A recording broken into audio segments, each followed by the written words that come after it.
Welcome to the Trimarc Identity Security Village training. Today, I'm going to go over Kerberoasting. Kerberoasting is an attack that's aimed at Active Directory service accounts. In Active Directory, in order to access an Active Directory service or resource, a service ticket is required. All Active Directory services or resources run underneath the context of a service account.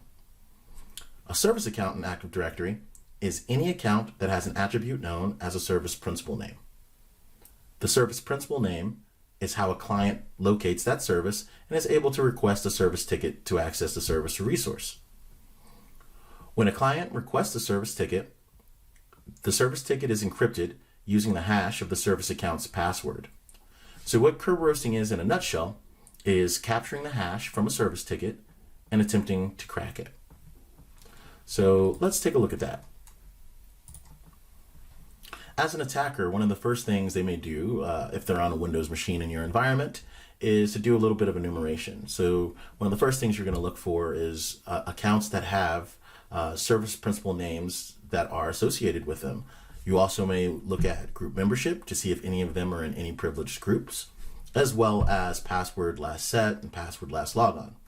So with PowerShell, we can easily run a one-liner, which will get all 80 users, filtered by users that have a service principal name that's not null. And then we're just going to take a look at the name, the SAM account name, the service principal names, and their group membership.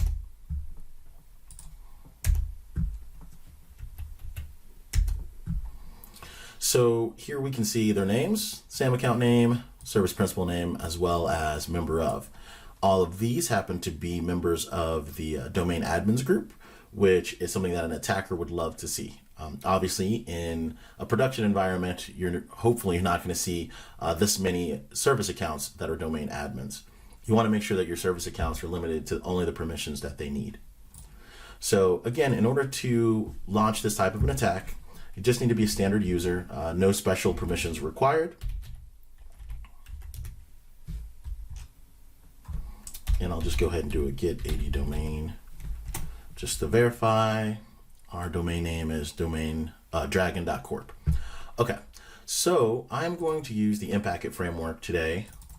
Other tools can be used, such as Rubius, but for this demonstration, we'll stick with impacket, which is located in my tools folder on my desktop. Just going to grab the path to this directory. Let's go ahead and open up a command prompt.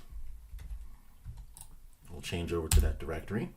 Okay, so now that I'm in my impacket directory, I will go ahead and launch a script that's called get users SPNs.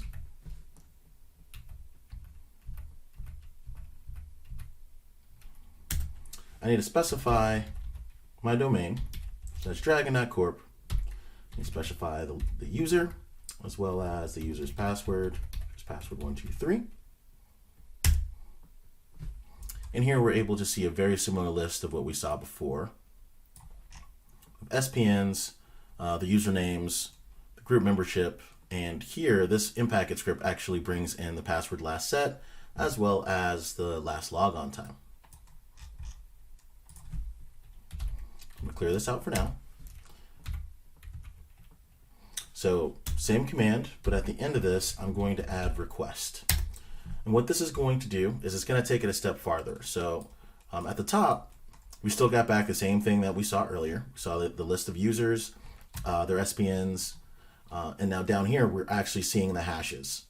So I'll just go ahead and grab this first one for Gilbert.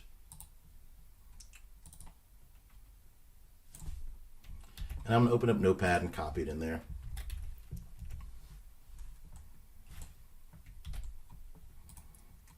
I'll save this to the desktop, and I'll just call this tgs.txt, and there it is. Okay, so our next tool that we're going to use is going to be John the Ripper. Hashcat can be used, but Hashcat is pretty GPU dependent, so I find that John the Ripper tends to work a bit better in virtual environments. So here we're in our directory path for John the Ripper. Go ahead and make sure we change over here.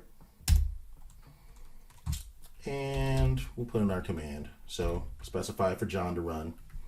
Then need to specify the path to our file that we just created. tgs.text. It's not required at all times to specify the format to John the Ripper, but I do find when it comes to Kerberoast tickets, it does make it a little bit easier. John the Ripper does sometimes have gives you some weird output if you don't. So in this case, it's going to be KRB5 for Kerberoast 5 and TGS. Also need to specify word list, which we have a word list in the same directory. So wordlist.txt is there. We'll run this, and John was able to find the password to this account. So the password is very secure 2 for our account, Gilbert.Boyer. So as you can see, Kerberoasting is pretty simple. It doesn't take a lot of commands. It doesn't take very long in order to execute. So in order to mitigate this, you want to make sure that you're using group managed service accounts whenever possible, and that you're using password complexity for all of your service accounts. And lastly, you want to make sure that your service accounts are not overly permissive. So you want to limit them to only the permissions that they need in order to run the service or resource.